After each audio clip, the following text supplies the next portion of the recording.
Hi, and welcome back to my channel. My name is Eliza, and here at the Daily Run with Za, it's about me sharing my tips and stories and advice through my 18-year run streak. So I haven't missed a single day of running since September of 2002, so I'm coming up here on 19 years, and I've been getting a lot of questions over on Instagram. You can follow me, Daily Run with Za, about run injuries, running through certain things in my 18 years, how do they get started, all sorts of questions.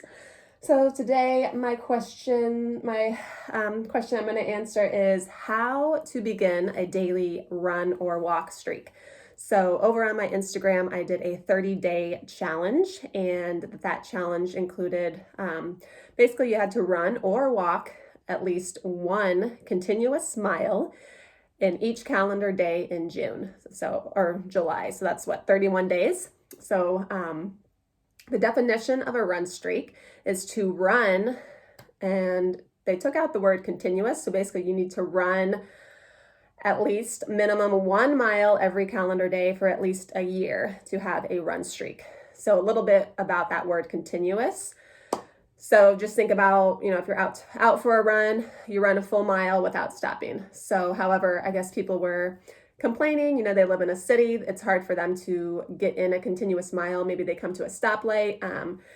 My dad runs at his farm, and he comes up to a fence that sometimes he has to open. For the most part, he runs continuously, but basically semi-continuous. Like if you need to kind of pause a little bit to cross the road, that still counts as long as it's, a full mile that you're getting in. So my rules for myself is a continuous mile. So for example,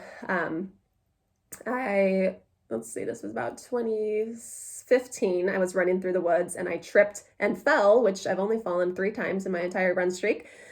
That was the third time I fell. I haven't fallen since then, but I fell about 7 minutes in. So that wasn't a full mile. So I'm like, oh, great. So I had to get up and start again.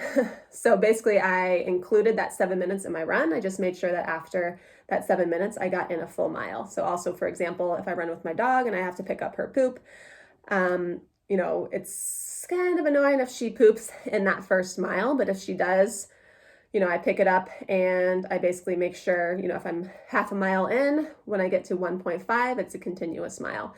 So I've always done at least continuous mile within my run. But really, if you need to kind of pause and cross the street, that counts.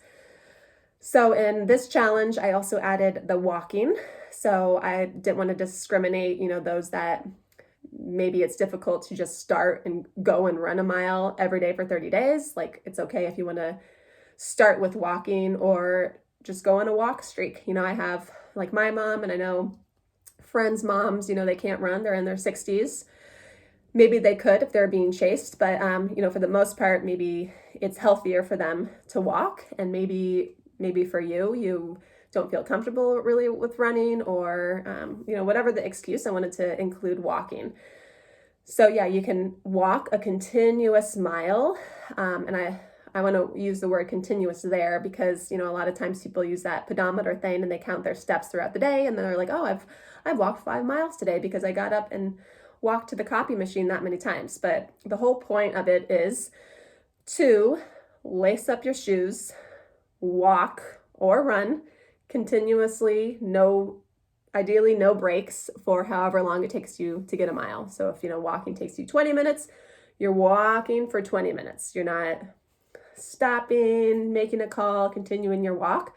Just take that time, whether it's 10 minutes or 20 minutes for a mile, take that time and really use it to connect with yourself. If you want to make it not difficult, but if you want to make it more specific to how I kind of see the run streak as, don't listen to music, don't text, you're not listening to podcasts, you're not socializing with somebody else on your lunch break. Just really take that time to get away from the day, connect with your emotions. Maybe you connect with a situation. Sometimes it's just good to take yourself out of a situation and, take a break, connect with yourself and really understand how you're feeling. And, so much can happen on a 1 mile walk or run. So that's kind of the concept. And how to get started is, you could get started right away. You don't need a watch, you don't need the gear. You really can just go out and do it. If you want to time your mile, there's, apps you can download. The Strava app is free. But really, if you just want to do a stopwatch, like I've ran for years with just only doing a stopwatch, if you want to just set your stopwatch and like, okay, I'm only going to do 20 minutes, hit your stopwatch or use your phone and go for 20 minutes. But if, the big thing that I recommend just to kind of help prevent injuries is a good pair of running shoes. So you can go to your local run store and they do a test while you walk to see what sort of running shoes would best fit you. So plan on spending at least $100. If you can find something on discount, that's great. You can kind of shop around at other, let's say if they put you into a specific shoe, you can shop around and find something that's more affordable, because I know running stores can tend to be pretty expensive unless they have some deals going on. But making sure you're in the correct shoe will really help prevent injuries and make sure that your gait is correct. So if they put you in a supportive shoe and you don't need a supportive shoe, that's going to push your foot over towards like the outside of your ankle more. Like I'm definitely a neutral runner, and I was put in a supportive shoe once that I ran in, and that really messed up my IT band. It was like pushing my foot towards the outside of my leg more, and it really caused this IT band injury. It was horrible. I spent probably 3 months going to the chiropractor and really figuring out that injury. That was horrible. So making sure you're in the correct shoe is number one. And, so they say 500, 600 miles out of a pair of shoes. Just figure out, if you're only doing 1 mile a day, that could last you a little bit over a year. I try to get the most miles out of my shoes. And I like to, this is bad advice, but I like to run in them when they're really over that miles, even into 1,000 miles. I just try to see, I think at that time the shoes are like really broken in, and then you're finally using your muscles of your feet to run and not relying on the shoes so much. But don't use that advice for starting a run or walk streak. Another thing, if you're a woman and getting into running, really invest in a good sports bra, you don't have to invest a lot. The sports bras I wear are from Target, and I actually wear 2 sports bras. I could find a better sports bra out there. I guess leave a comment in below what your favorite is, but finding a really supportive sports bra will really help you feel more comfortable. And, it's like impossible for me. I cannot do a run without a sports bra. Like I need those shoes and a sports bra. And for me, I need to time it, because every night before bed, I log, for the past over 18 years, I've logged the time and the miles that I've ran. So it's like, those are 3 essential things that I need. You don't need the fancy running clothes, anything that's comfortable for you. And just remember, it's just 1 mile. You're not out there running marathon distances. You really don't need that material that wicks sweat away. It's just anything that's comfortable for you. When I first started running, I was wearing long cotton t-shirts, which, they're definitely not ideal because they just get so heavy with sweat. So if you want to invest in ideal running clothes, athletic wear, you can find discounts, Amazon, wherever. And, but I don't think you need the water belt. I don't think you need the gels. If you're just doing 1 mile, you could do a mile in your work clothes. So just really make sure you're in the good pair of shoes. Find a supportive sports bra, and find some sort of app or a way to,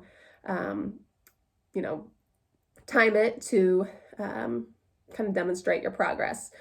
So like I said, I always write down my miles and my time that I ran for that day. And that's why I created this streak journal. I think it's in the box below. So basically, if you want to start with 30 days, you can check, or you can write like 1 mile, 2 miles, how many miles you did that day. And these checks are just like so satisfying, because you don't want to do an X. You're ready for bed and you're like, oh my gosh, I have to do an X today. I might as well just get out for 10 minutes or 20 minutes and do 1 mile.